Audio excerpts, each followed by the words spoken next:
Le peuple doit se mobiliser. Tout le monde se préparer pour confronter l'ennemi. Dans chaque village, les gens doivent prendre les armes, même les armes traditionnelles. Les flèches, les lances et autre chose. L'essentiel est d'écraser l'ennemi parce que sinon on va devenir l'esclave de ce petit messier de Hutu, de Tutsi plutôt. C'est donc paix et de justice, l'avancée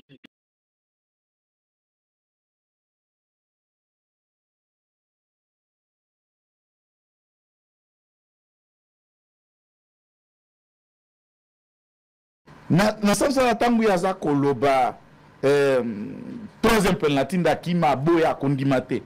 Ça veut dire andima qui premier penalty, en deuxième penalty et premier penalty égale un mandat, deuxième penalty égale un mandat, c'est le troisième qui est refusé. Donc à un niveau, il faut tous à la capé honnête, net nga ninga na zaboy. Naza na poste té. Naza na poste lobby. Pour notre combat, muki wana ta ofongole la biso. Ta ofongole la biso parenthèse wana na usenga déjà demande indirecte. Fongole aba masolo zo sale ma gouvernement na tout. Ofongole la biso parenthèse avant to lungwa. Te na lobby parenthèse. Na lobby tante parenthèse kaka. Soki lelo na landi de konanga parti, na landi maître Mouza. Je ne me retrouve pas. Je ne sais pas ici ba plaider ba iko plaider pour na Kabila. Ou encore, mais ce n'est pas aussi étonnant puisque Maître Mouza représente le CID. Et le CID, parmi Batoyo, Kabila les a déjà consultés. Les images ont fuité, c'est d'ailleurs, je suppose, c'est la première rencontre à Kabila à l'étranger avec un leader politique na Congo, c'est Martin Fayoul. Il y a des choses qui se sont dites à secret, Martin Fayoul Maître Mouza, c'est normal qu'il prenne défense à Kabila. Ndeko parti aza président ya mouvement nae mazali proche na Katumbi. L'un aussi ya mutu consulté par Kabila. C'est normal que nous puissions constater banaliser autoza ko sala puisqu'il y a des instructions politiques notamment ezoko le kabati soko le kitala boetala to sola kina le muntu makambo eza boy. Non, ezo surprendre Congolais de ceux qui se sont du politique eza ya butu eza ya boy. Quand tu parles ya butu ça dit les coulisses. Non, le monde en a qu'à, n'a sur abattu. Mandeko. Si je vous dis que tout ce que Kabila fait, c'est le sang qui appelle le sang. Je vais vous dire, tout Rwandais d'origine, je ne parle pas de Kabila, je parle de Rwandais. Tout Rwandais, même s'il est Hutu, même s'il est Tutsi, quand il s'agit de sang d'un autre Rwandais, la première réaction, et c'est ça leur le pacte même, c'est dit ça, il faut un pacte pour solidarité prêter, il vient d'abord au rescousse d'un autre Rwandais, peu importe le tort que celui-là a. Si vous regardez les différentes interventions de Kabila le 2, qui viennent tout justement pendant que le Rwanda a asphyxié, mais qu'une partie à défense pour essayer de dédouaner le Rwanda, de pousser la communauté internationale, de considérer ce qui se passe au Congo, une affaire congolaise, et s'il y a lié, de sanctionner aussi la République démocratique du Congo, tout en tenant le deux poids deux mesures pour créer équilibre pour comprendre. Dans cette théorie. Dans cette discussion, on parle grand politique, tout ce que même l'autre l'a estimé. Vous êtes un président honoraire d'un État. Image au tia la cara mission on a discours na avant signé accord na M23 basolana Kagamba banda pe Kobo il a traité. C'est lui-même appelé l'M23 le groupe terroriste. c'est le premier. Yakobenga. Et Kabundu dit, Ayebi, Ndeloko Kangi Tshisekedi Aza Kobenga, groupe terroriste, et les mots terroristes, ça lui empêche d'avancer. Bon, et ça faute Nangaïta. Mutu na mutu, Yambouakoya na politique, et Belé Bazoua qui occasion, Yakoye ko l'avant. Bamsoupe Bazou occasion anate, s'il te plaît, c'est une analyse. S'il ne peut pas comprendre le mot terrorisme, na définition na yango ya sika, na la loi portant sur le statut de la lutte contre le terrorisme, je me dis, il y a un problème, bah, professeur, aidez vos étudiants quand même. Ça fait la honte d'un professeur quand votre étudiant s'exprime à la place publique, m'a évité que le terrorisme n'est pas une nationalité, le terrorisme n'est pas une identité, mais c'est un comportement affiché par un individu ou un groupe d'individus qui peut être qualifié de terrorisme. C'est le comportement du M23. Est-ce que le M23, tous exemple, à Souka, pour qualifier de terrorisme, Bobengi Batuna meeting. Ba image, c'est ça, tout le monde a un meeting, Batoubaye. Bayembeli bino bayo qui peut vous contraindre. Si Malamou pendant vous fongoli ba grenade, vous les explosez. Alors, Boy Bissangaï, ce comportement dans la ville à Bukavu. Au regard, il y a un terrorisme qui combattant Osama Ben Laden, Bakobenga Ngondengeni. Si ce Kaboundé est le seul de ne pas comprendre ces mots, où est la faute de Tshisekedi? Est-ce que c'est Tshisekedi qui va lui expliquer les mots difficiles en français que lui ne comprend pas? Oh. Lorsque Kabound parle du peuple à l'Est abandonné na triste sort naïe, alors qu'il semble être un acteur politique, je ne l'oblige pas. Nous, ça nous touche directement. En regardant ce que les Ouazalendou font, ni matricule, ni salaire, se battent, ils arrachent des localités et ils empêchent. Et si ça fait 3 ans de Bounagan à Goma, à Goma, la donne qui a joué aussi le rôle important, c'est l'Ouazalendou, et que Kabunda ne peut pas dire ça. C'est une insulte. C'est une insulte à cette France de la jeunesse qui tombe, qui se meurt pour défendre la patrie et qui dit qu'ils sont sans défense. Oui, ils se défendent. C'est pourquoi Benga Bango force d'auto-défense. Ouazalendou qui veut dire patriote. Sans reconnaître ça, c'est que Kabunda continue encore son inconscience politique. On sait que la prison pourrait l'aider, mais il demeure encore un inconscient politique. Je parle politique. Mais, dans ce contexte, il définit le dialogue à 2 étapes. Ça veut dire, entre les acteurs, bon, c'est les acteurs en interne, et ensuite, le dialogue au niveau régional, puisqu'il sous-attend que la crise vienne aussi du Rwanda. La crise, elle est endogène et exogène. Exogène. Lorsque Kabila parle, côté Moukeka Kavana Ramas, Nazonga l'aspect Moussou, Moukeka, on négopathie à Soulevaki, lorsque vous écoutez l'interview de Kabila, Kabila n'est pas dans la logique de l'intérêt de qui que ce soit, ni des partis, ni de Moussa. Kabila est en train de pleurnicher la fin de l'accord FCC-Cash, le départ de la majorité qui lui était acquise à faveur de Tshisekedi, et comment obtenir, puisque boyoka parenthèse oyo bien Tshisekedi a échappé à son parenthèse à première interview nous avons la biso 3 fois alobi atabo longi M23 na Manduki atabo signé accord na Rwanda atabo luki ba négociation ba accord ba pression étranger et que s'il c'est loko anate je peux rallier tant que bosolo linanga Nangate. Et comme on a compris Ngate, c'est dans la 2e interview qu'on comprend la nécessité de lui. Lorsque Maître Moussa dit que Kabila n'a pas remis en cause le médiateur étranger, je me dis, moi, lui, l'avocat, je respecte, comme fraternité exige, je lui respecte.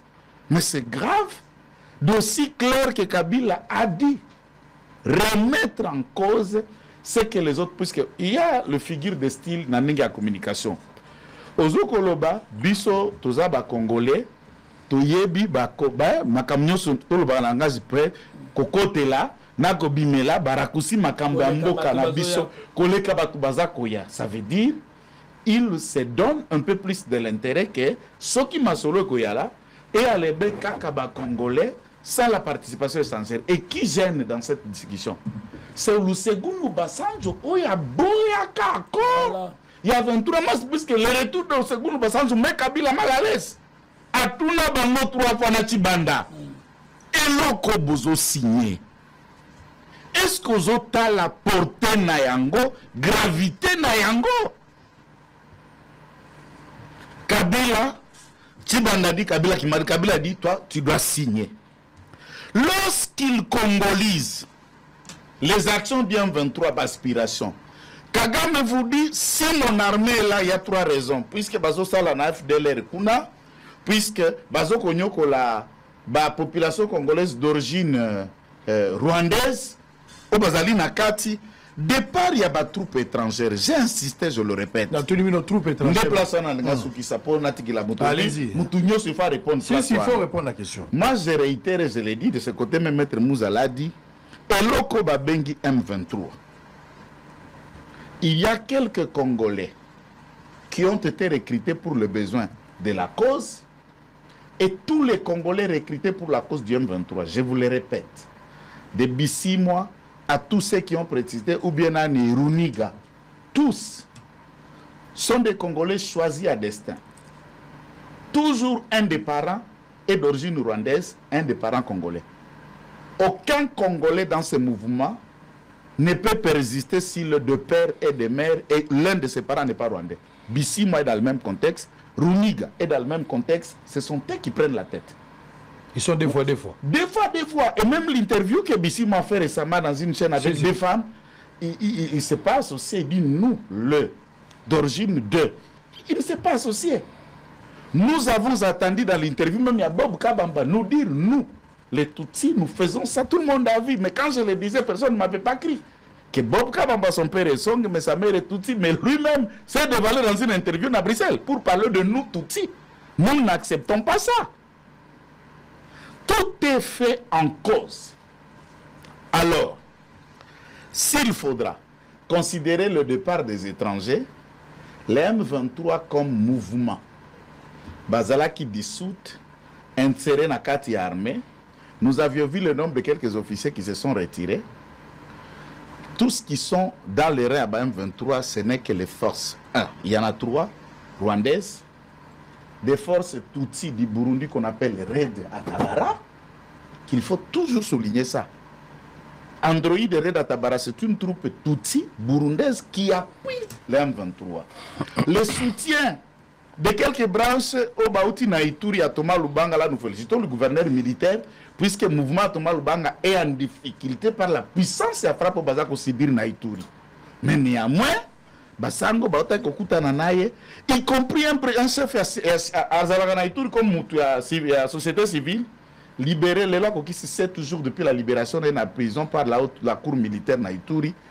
6 jours après sa libération, il se retrouve être consulté na Ouganda et il s'affiche à côté. Il y a Thomas Lubanga, entre-temps il était de la société civile. Oui, la justice nous rend une tâche très difficile. Bazouzi, Nabato ya parquet nous rend une tâche très difficile au profit à Kanyako Wakopesa Bango. Donc, l'M23 est un mouvement rwandais avec des récrits congolais. Donc, Abunda d'ailleurs n'a pas l'information, puisque Willy Ngoma, il peut demander tous les bracelets qui viennent de l'IPC. Bamsoussou Baza, chef d'état-major général adjoint, il était général chargé des opérations à Thomas Lubanga IPC. Ici, pendant que nous parlons, Willy Ngoma était capitaine, Chico était encore major Naïtouri, Assine Dansal était encore colonel Naïtouri. Willy Ngoma vient du brassage à IPC à Thomas Lubanga. Et il n'est pas congolais. Il doit s'informer. C'est un nom comme il se donne. Sultan. Sultan s'ajoute Sultan Makenga. Bon, disons-nous qu'il est Kassayan à ce moment-là, puisqu'il y a le nom Makenga Nakati. Mais à l'Est, Nous, Rwanda, c'est nous, mais c'est tout pas dans les jargons. C'est leur méthode. Il faut Ils se parler- donnent les identités. On parlera avec quel groupe congolais? Les M23, l'AFC. On va parler avec quoi? Puisque l'AFC c'est Kabila, on doit parler avec Kabila. C'est ce qu'il vous dit. Très bien. Puisque l'M23 c'est Kagame, on doit parler avec Kagame. C'est simple. Qu'est-ce que vous cherchez de Allez, plus? merci beaucoup. Regardez, ça c'était Kabila. Ça c'était Kabila. Moussa, je voudrais qu'on ait image et puis on intervenir. Mais aussi, pour Mbappé, on peut rappeler image à 6 mois, là, nanga. Il faut imaginer l'andana. Et permettre Moussa aux Alamois Biloko et Belé à Kobeta. Les 180 degrés. Allez, on y va. On n'a pas le choix. On y va. Et Joseph Kabila semble prêt à certaines concessions. Depuis des mois, le chef de l'État ne cesse de clamer son refus de toute négociation. Joseph Kabila s'est dit prêt à examiner les revendications des mutins. We have now formally received a summary report of Nous avons désormais reçu officiellement un rapport résumant les événements jusqu'à ce jour. Et c'est sur cette base que nos actions et tout autre contact seront menés entre le gouvernement et le M23. any other move, any other contacts will be carried out between Bien sûr, tenant compte du contexte de la région et du travail qui a été fait ces 2 ou 3 derniers mois. of the region and the work that has been done to date over the last 2-3 months. Dans un communiqué conjoint, les 3 chefs d'État ont par ailleurs appelé le M23 à quitter immédiatement Goma. Un plan de retrait est en train d'être remis aux mutins. Réponse des dirigeants du M23, un dialogue avec le président Kabila, la société civile et l'opposition congolaise est un préalable non négociable au retrait des forces rebelles de la capitale du Nord Kivu. Objectif, discuter des revendications spécifiques au M23, mais aussi des problèmes de démocratie, de gouvernance et des droits de l'homme en RDC. Le président du M23, Jean-Marie Runiga Luguerero, est parti jeudi à Kampala pour discuter en amont avec le chef de l'État ougandais Yoweri Museveni. Rebels should get out of the town in a plan we shall give them. Les rebelles doivent quitter la ville et suivre les modalités du plan que nous leur ferons parvenir.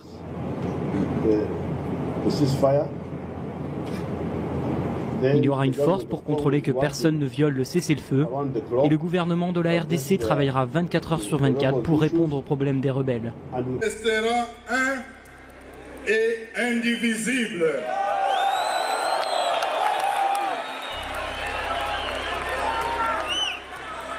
Watu wanasema balkanisation, qu'il soit maudit. Écoutez, le Congo nous a trouvés sur nos terres. Lorsqu'on a créé le Congo en 1885, avec la conférence de Berlin, nous étions sur nos sols. Vous les Baswahili, vous étiez ici. Si le Congo ne veut plus des Baswahili, le Congo doit partir et nous laisser nos terres. Si le Congo ne veut plus des Batutsi dans cet espace où ils étaient, le Congo doit partir et leur laisser leur terre. Donc il n'y a pas à réfléchir 2 fois par rapport à de tels. Vous avez suivi. Ok. Maître Moussa, vous avez la parole. Ah, merci beaucoup, Papa Sango. Avec beaucoup de respect, nous avons bande konanga et de pets, il y a union sacrée. Bon, comparer pas si à Congo entre Bino, Nanzela, Ndeko Félix Tshisekedi et Joseph Kabila. Le Congolais doivent se parler. Azotanga siko ba kombo lokola nanga. Nanga za la AFC. Atangi Willingoma za la M23. Je voudrais savoir ici, bateau bazo senga ba dialoguer na M23. Et que la M23 Oyo Kagame faut retirer, ou il y a un autre M23 caché qui n'est pas connu, pour que vous à table la négociation avec Kinshasa. Vous avez la parole. Merci beaucoup pour la Malobanayo. En tout cas, je vous remercie de nous avoir associés, nous donner cette occasion à réfléchir très haut. Bon, ici, c'est ça aussi, irresponsabilité, dans inconscience, il y a des apprentis politiques congolais. Honnêtement, ce qui Tolingi doit apprécier, je suis à Tshisekedi. Mauvaise ou bonne gouvernance, dans l'idée, hein? Mauvaise ou bonne gouvernance. Est-ce que l'interviewé, tu as tout à l'heure ici, Aza en dehors de la gestion, toi Aza dedans. a été élu député. Aztu ko sala quelques mois na makala. Azala qui est élu député na parti nini. A commis premier vice-président na régime nini. Des fois d'ailleurs, ntango aliboso ba bengana ki etango mi balé to ko aider azongi lisusu. L'opulence et la situation sociale et économique qu'il vit, il tire ça dans le régime nini. Bon, si ce n'est pas le régime, à part la politique, na musala mogosala kaye. Tout ce qu'il est, tout ce qu'il représente. Abana Kosala Nini en dehors, il y a politique. Et dans quel régime il a tout obtenu? En l'entendant parler, c'est comme si Eza Fayoulou. J'ai dit Fayoulou, dans quel contexte? Oyo a géré la binote, Botanda qui est le beau quoi, yété, et qui analyse froidement la gestion de bino en distance. C'est ça que je suis en train d'attendre dans Kabound. Mais ça, c'est l'inconscience. Stand up for science, debout pour les sciences, c'est le mot. Mbote mingi esengo makasi ya kozala liboso ya ba etando na bino bino bai oyo ba wazalendo o bozobunda pe bitumba banda mboka na biso pe ba wazalendo to kobunda penza na nzela ya bilili to ya koloba na ba wazalendo nyonso bazala kati ya etuluku ya ekolo Congo to bazala kati ya mabele ya ekolo Congo oyo esali lelo force kobimisa mabe nyonso ezaki ya kobombama mabe ya liboso ezalaki na nkombo ya Kabila oyo ye moko asili komibimisa bien ke azokoka te koloba aza na mposa koloba me maloba eza te maloba ezangi Kabila mpo azangi te me kasi ayebi ndenge nini ya koloba te na banzi eza na kati ya victoire na biso oyo lelo awa tozobunda elongo na bawazalendo akati kwa mikolo nyonso tokomi kopesa badetail ya baligne de front oyo ezobundama na ngonga awa to na sikasika awa na bandi ete yango ezosala biso makasi courage te kofélicité bayimboka to moyimboka nyonso oyo atelemaki lokola eloko moko mpona kobundisa agression oyo esimbaki mboka na biso na bandi ete ezali esengo mingi ya kozala lisusu liboso ya baetando na biso yango tobanda na kotela kopesa mpenza matondo mingi na bawazalendo bawazawaza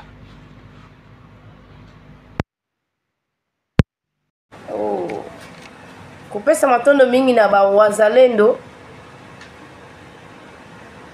oyo bazwi engagement to bazwi mokumba ya kobundela ekolo kobundela mboka kotala bandelu ya ekolo Congo na bandi ete eza esengo pe lolendo ya biso balobaka fier na lopoto esengo makasi ya kotala bilombe mobali oyo bazali pena na kati ya front kosala bitumba na armée rwandaise oyo ezwaka binda bangonga ya kopesa mateya comme il faut na kati ya armée na bango na bandi ete tokosenga na bino bandeko partage to partager to commenter to liker pamba te eza awande kopesa basango ya ekolo Congo koluka lolenge nini ya kobima na kati ya bitumba oyo na bandi ete moto nyonso asi ayebi nani aza na nsima ya bitumba oyo na kati ya opposition na biso toyebi te toza na kati ya malédiction ya ekolo Congo to eza nini pamba te ole opposition ya solo esunga mboka po ete pouvoir ezonga na bakongolais mais kotala opposition esi esangani na banguna mpona makambo etali misolo na bandi ete eza deja suka ya bitumba awa na esika oyo tokomeli eza mpenza suka e bawazalendo bapesi biso mposa koyaka mikolo nyonso to kolukaka bango kotunaka bango nini mpenza ezoleka bosalaki nini lelo lelo ezalaki nini Kinshasa erepondaki quelques lignes ya bawazalendo mpona kopesa bango ba munition na babiloko esengeli mingi oyo eza pembeni ya Minembwe ezalaki nécessaire ya kopesa mwa lombango pembeni ya Minembwe pamba te Minembwe eza parti moko eza vraiment sensible to ezaka menacé na kati ya mabele wana na bandi ete bawazalendo bazanga mokuna bazwaki ya bango oyo bango basingaki mpona kosala affrontement to kofongola baligne esiko bango bafongoli bosenga ezali lisusu ya Kinshasa emeka koravita ye bato oyo baza na Uvira oyo basalaki oyo bakotaka na Bukavu kobima à chaque fois esengeli kopesa bango mpo kuna nde tokokende mpenza na facilité pamba te makambo ya kitoko se ebandi benga voisin partager émission commenter like eza elonga na biso esengo na biso pamba te mbele epesamaki mpona ba M23 babima na kati ya solo na biso sans condition basaki mwa motu makasi ya kofanda na kati ya mabele na biso na motu makasi sika wana koloba na bino bango moko bakomi kokima nalobaki awa kotala nanga kotala na ndenge bakimi mbangu basi bameli pema bakomi na suka epuis lokola deja oyo ezalaki lokola source tokangaki tolandaki bitumba mpona kokende kokanga ekomi problème et lelo nakoravitaye bato na bango affrontement esalami na baline ebele mokolo ya lelo na mbala moko parce que lokwa wazalendo deja esi ezwaki yayo bakoki tosi tomesani kotia M23 na kati ya mbiscade na bandi ete kotanga bakombo ya balokalité to esika wapi bitumba ebandaki to efungwamaki to esika wapi topiégeaki M23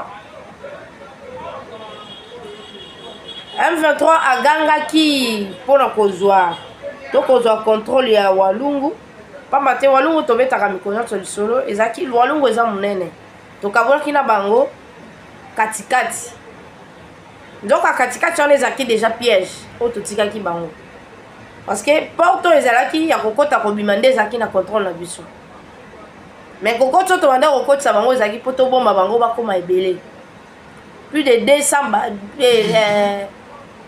2 bataillons armée rwandaise bakufi na kati ya sol na biso na kati ya piège na biso armée rwandaise egangaki mpona kokanga Walungu balobi baza bametre bakangi Walungu bakangi Mwenga Tubimbi Walungu centre Wadubwe Kilungu Tuwe Kalama na Mwenga epai wapi M23 siasiaki yaye misisa mpona koencercler wazalendo parce que eloko ezopose problème to ezozangisa wa makasi eza bato bakangaki bato bakangi Walungu bato bakangi Uvira et bango bayaki na likanisi ya koencercler bango or bango nde basi bakotaki na kati ya piège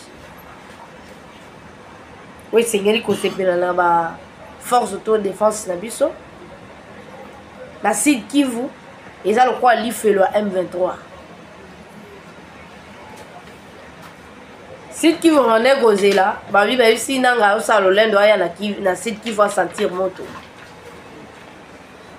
bokolimbisa mwa ndambo pamba te ndire mwa kosu mwa ndambo voi kobima lokwa kokauka me tokoloba kaka lokola toza na esengo makasi ya kozalaka liboso na bino mpona kopesaka basango kosalaka analyse liboso na bino koyebisaka bino nini mpenza esengeli na biso ya kosala koyebisaka bino ba bonne nouvelle lokola ya ngonga oyo pamba te objectif na biso esi ekoki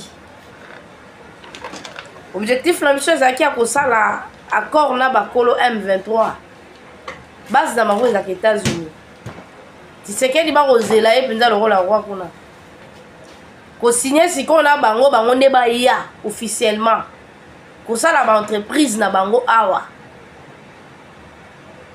lelo oyo ezokamusa biso te neti nge ezokamusanga te Kabila ye moko azangi na bato bakolobela ye azokoka koloba anglais te akoka koloba français te mais azoloba biloko azoloba wana esengeli bainterprete yango mpo bato bayoka président de la république Kabila asali 18 ans ayebi lingala te français ayebi te anglais ayebi te mais azolinga sikoyo kozonga na kati ya course na kati ya système mpo pose esilaki ye te niveau akomelaki nde pose eyaki makasi ya kozala to ya kotikala mokonzi namoni Kabila kokende ye moko te akokende ebele Kabila asali mabe ebele ayibi ebele mais azwi mwa bamiete ya mike atie barepresente na bango bato bakorepresente awa ba représentant na ye awa na Congo po ete basambelaka na kombo na ye ekoka musabino bokomona baopposa bokasi neti babunda mpo na Congo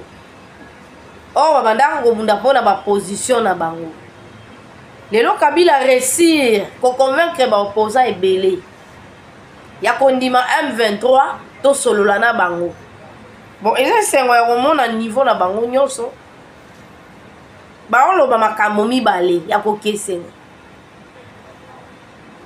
Kabila sengi baarme ya bapaya to bamampinga ya bapaya babima na solo na biso Kabila nda sengi abi nyonso ebima solution ezepa na ye ezaka bapoza misusu balobi ke bazosepela te na attitude ya Rwanda akoti na RDC esengeli na ye abimisa armée na ye na kati ya solo na biso mais baye kozonga lisusu na deuxième phase mpona koloba na biso ke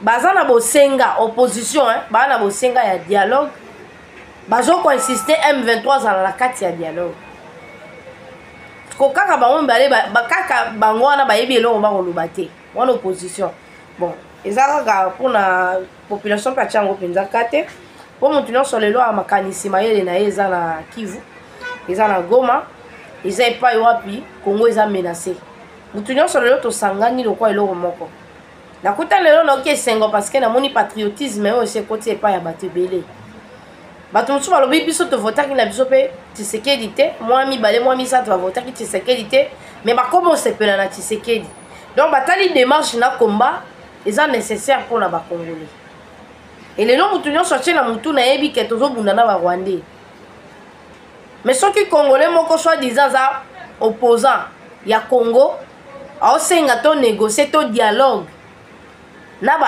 M23 après soki tosilisi kosolola na ba M23 tokoya kosala gouvernement to tokoya kosala négociation entre biso na biso bakongolais bonayebi te biloko place wana balingi batia piège nini bon lokola système ya négociation tosi tosuprimaki yango niveau tosi tomantele eza likolo makasi monter ya puissance ya bawazalendo eza konéglige FARDC te mais sauf que FARDC eza na makasi ya kobunda mais bato bapesaka bango go ya kobunda baza sikoyo na kati ya poche ya Kabila to ya Kagame nde ezosala problème na kati ya FARDC maintenant biso totie mayele to makanisi na biso na bawazalendo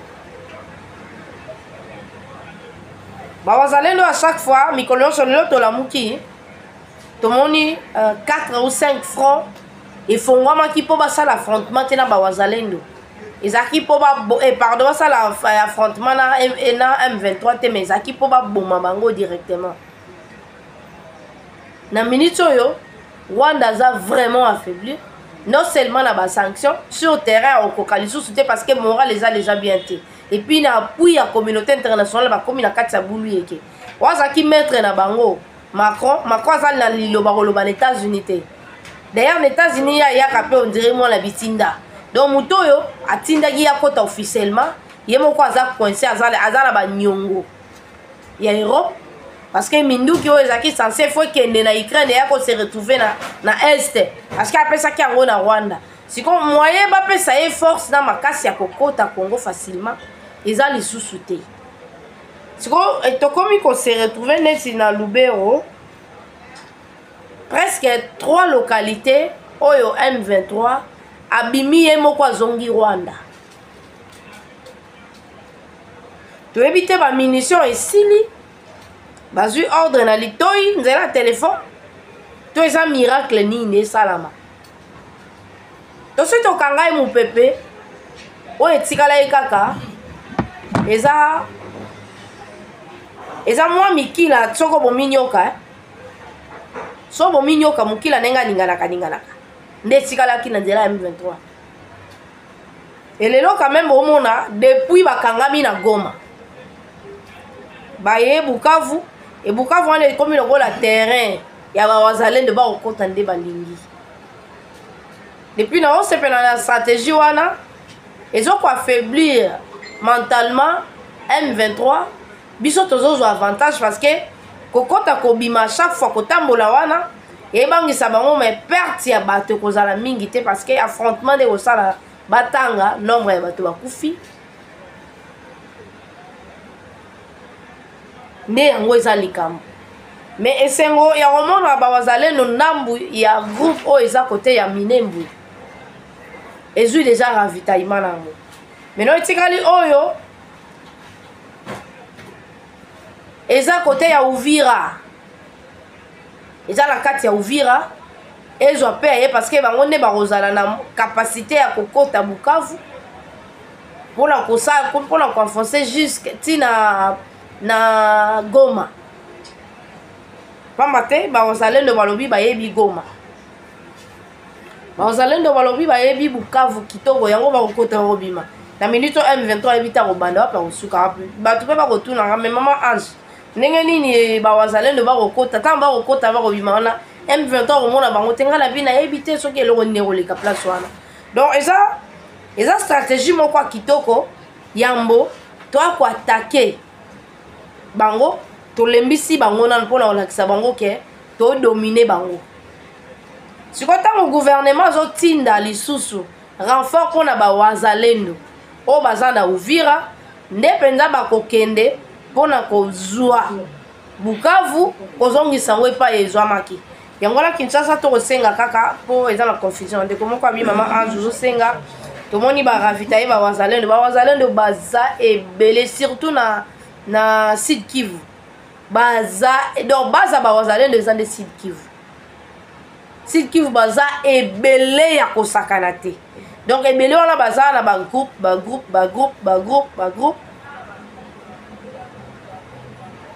nde sikoyo ezosala ke ndambo oyo base retrouvaki na Minembwe nde bango wana bazwaki ravitaillement oyo bakendaki kokota sikoyo na Walungu na Mwenga epai wapi totiaki ennemi to munguna na kati ya piège po bafandaki mpenza batie babase na bango bakomi mpe kosala badéclaration balinga mpe basala gouvernement mobimba kuna balinga basala gouvernement mobimba kuna mpona koluka kointimide to kosimpose koloba ke tozwi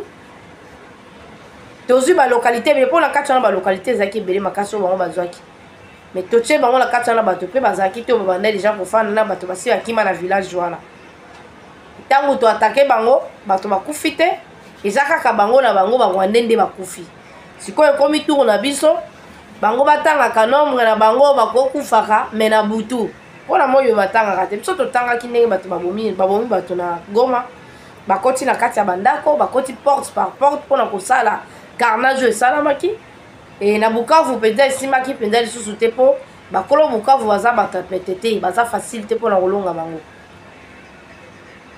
na bandi ezosala esengo makasi ya komona bilenge moko boye batelemisake batinda bango mpona kobundela mboka mpona kobundela ekolo na bandi lobilobi soki toye kokotisa bango na kati ya armée soki tokopesa armée yana kombo nini epuis na système oyo armée ezokendele bemba akei na baprovince akei na baterritoire ebele mpona kosala recrutement epuis likolo nango mpona koluka mpe baofficier oyo ya biso moko atambolaki na bauniversité mpona kosolola mpe na baétudiant oyo basengeli oyo to baza na bosenga kokota na kati ya armée mpo ete bango lobi bazala bagénéraux mpo bazala baofficier mais bavrai congolais na bandi ete mikolo tozokenda awa tokopesa armée na biso kombo mosusu tokopesa armée na biso kombo mosusu lelo Kabila komolela lokwa Kizengi alobi sans ye solution ya Congo eza te Kabila alobi totambola partout na bakor nyonso tosala soki ye akoti na kati ya système te to ye azongi te eloko ekozala te bon nayebi te Kabila azoluka mpasi akokufela mpo d'ailleurs Kabila akokufela na Congo te Kabila akokufela libanda nanga kufi Kagame akufi deja Kabila aza ya kokufa donc tozozela kaka bakunda na bango to lilita na bango elelo oyo Kabila abimaki lokola ye aza makasi to mayele koleka biso azwi na kati ya armée mpona kotiela biso bapiège acheli biso ba officier ba généraux pour que ba gérer pouvoir na ye. Donc quand ça qui est facile donc erreur Kabila salaki a minimiser Tshisekedi. Il y a eu que Tshisekedi a civil a ça sima mundu quitté derrière coup de pouvoir en ozaki a monoko nerf de pouvoir wana non. Pour la Kabila il y a azana ba possibilité aza tout puissant or que on a facile facilement la carte ya pouvoir.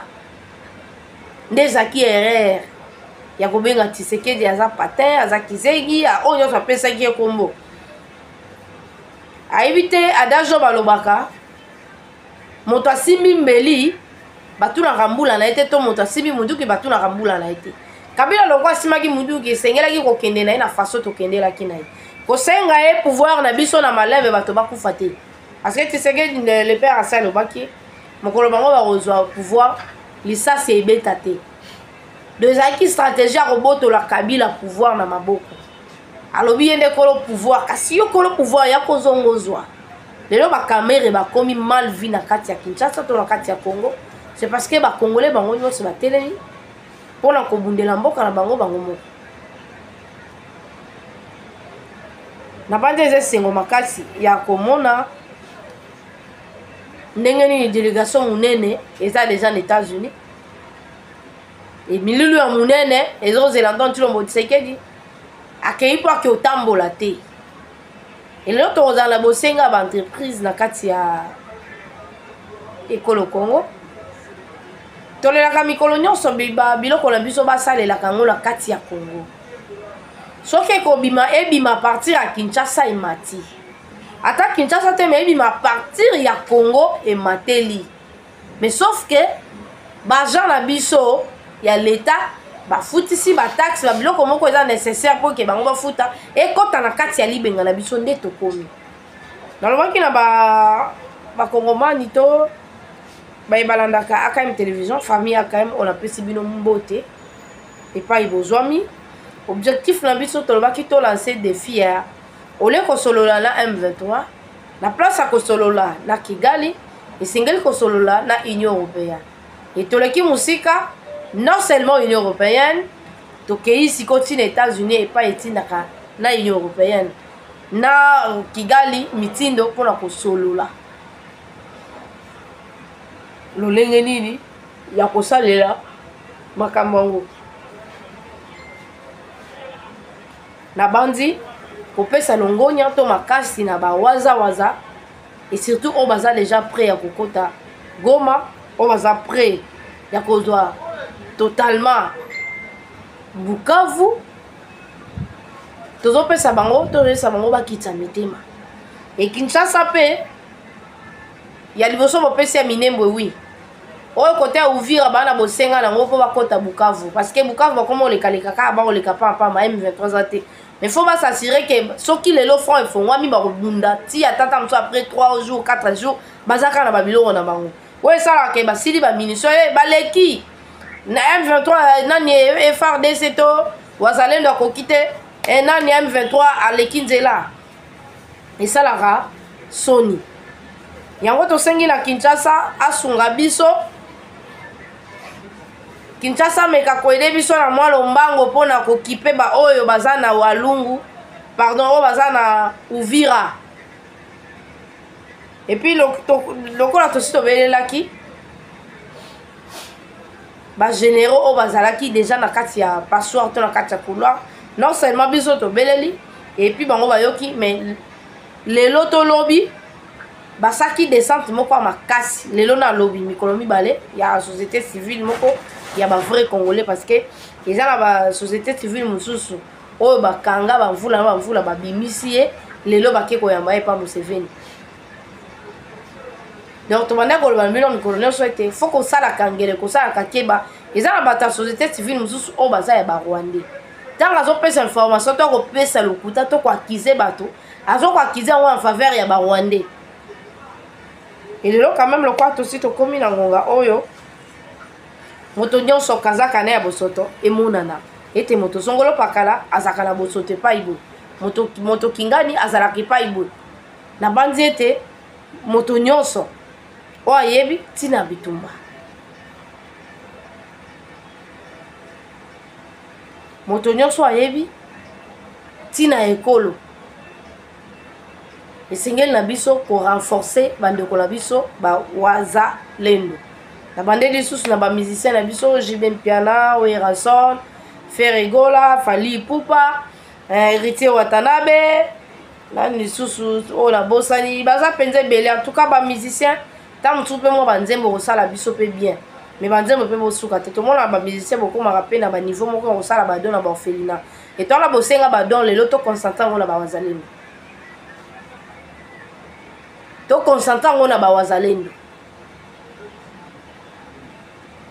nzela ya kamina ya polele parce que pour la kokota Uvira ba bateau ezali kokoma kuna na facilité puis kimi ezala na Uvira eza totalement contrôlé na maboko na biso sauf que bateau totangaki ba généraux wana soki kotazo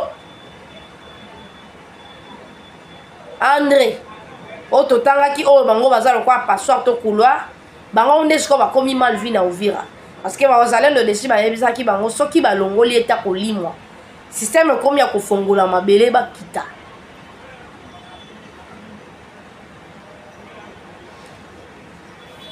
nabandi à chaque fois to mikolo soto ba kala bino te histoire to bitumba ya ba kongomani to victoire na biso eza pona biso moko sauf que to kokipe kozanga bato ba ko soutenir biso tenet na minute Afrique du Sud abimi muto aliboso oye ko soutenir biso tisikoyo azobatela aéroport na biso na kati aéroport ya Goma eza na ba munitions eza na ba biloko ebele eza na ba char ebele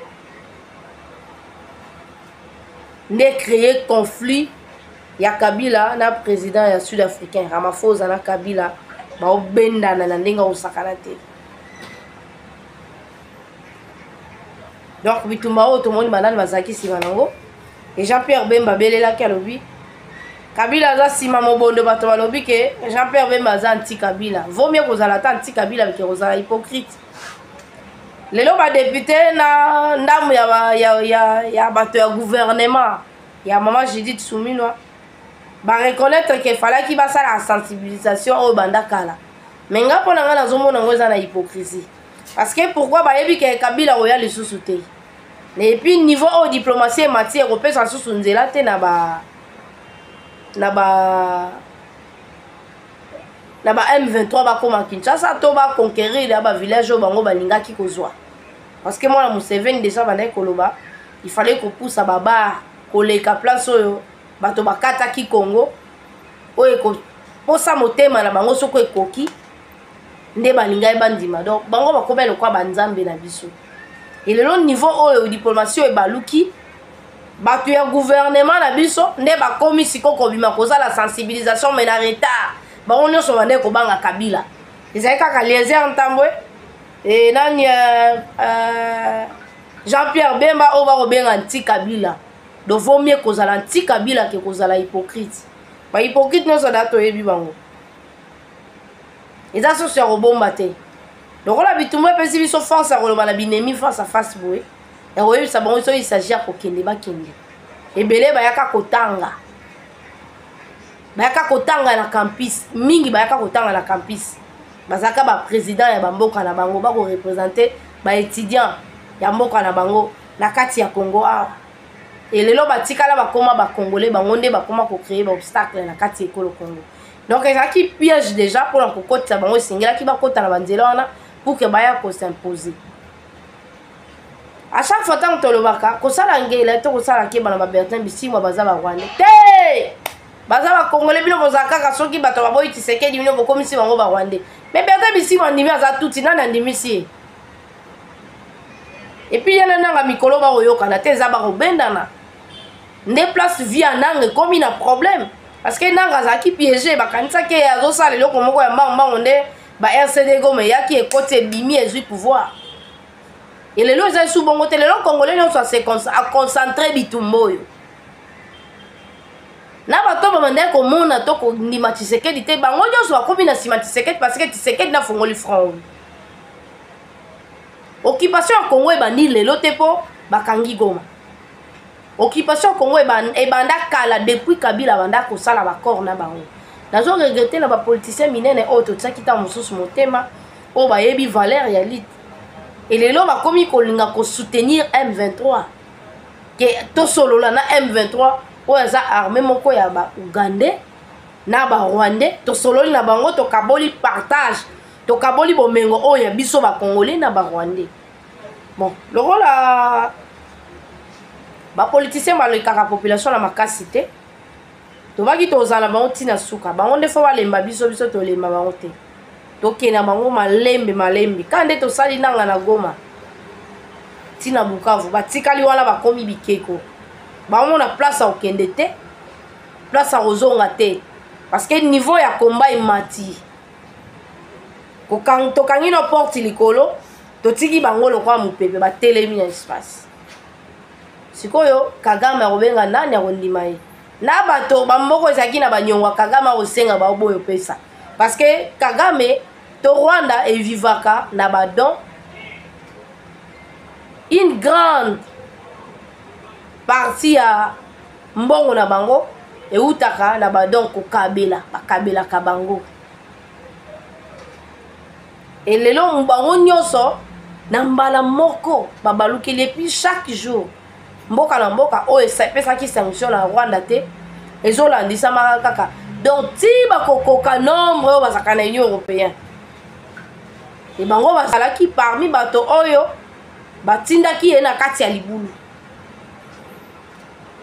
elelo ase retrouve ye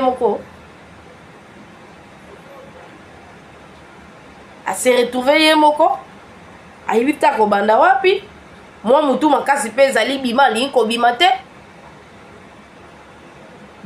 kobima te akanisi kaka mosusu je kochange le contraire ezosala ye ezobimisa ye ridicule elelo entre bango nyonso baoloba susu loloba moko te kobana ya Kabila nanga Bertin Bisimwa bon Willy Ngoma mpe azalaka na ye mayale mingi takimaka ne télévision bango nyonso wana bakomi na bacontradictoire entre bango na bango oyo bayaki nzela moko siko bapanzani banzela sambo eza victoire na biso elonga na biso tobunda na kati ya bik mais se na se bautodéfense na biso baza po ebele balobi oyo bakotaka kaka na kati ya arme te bazalaka nde baza wana po bango nde baza wana balokwa na ntibali na nzoto c'est le fait ezwaka bango te bamitini oyo ezalaka ke bobeta te bosala ezwaka bango te bango kaso basi bayokani tobeta boye tookanga boye po bango baza na intérêt te ya kokosa parce que oyo bazobundelesa mabele ya bango nde balingaki bazala bavictime ya liboso biso tonga tokaka pasi susi mwanda mola biso ekei mais bango nde balingaki batika te mpo balingaki baboma bango ndenge basili koboma na balokalité misusu oyo tosi tomoni oyo bavideo esetamboli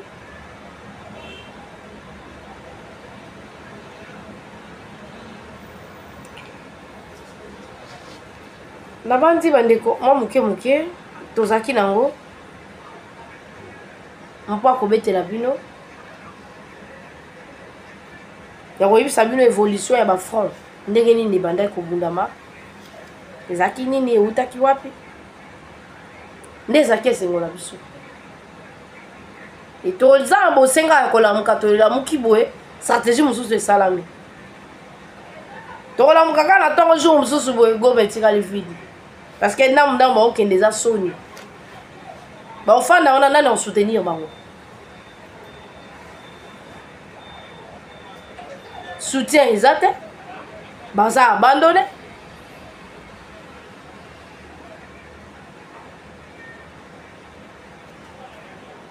yango na bandeko balandi tokomi na suka ya masolo na biso pa mokwa lelo bandi eti tokutani mpenza lobi mpona basango misusu koyebisa bino évolution eza komi wapi ekomi ndenge nini tobotoli nini tozwa nini sauf ke miso na biso eza kaka na bunagana liso na biso mutu nyonso bakonome na bunagana ifo toyeba ye auti wapi aza nani na bandi eyebanaka kaka po Sud Kivu eza Nord Kivu te en tout cas na tombeli bino butu malamu.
Utarudia baba.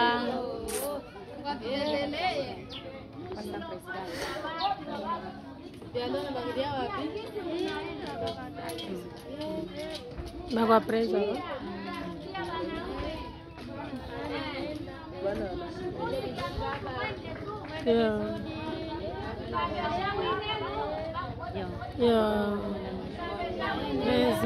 Wamitangudie.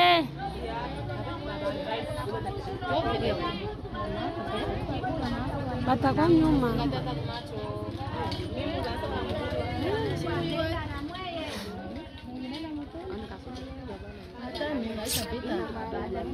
Presidente anapita hapa kwa mteni.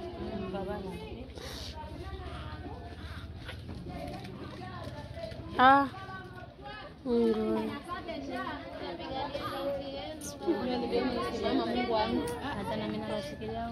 Gran. Unarudia?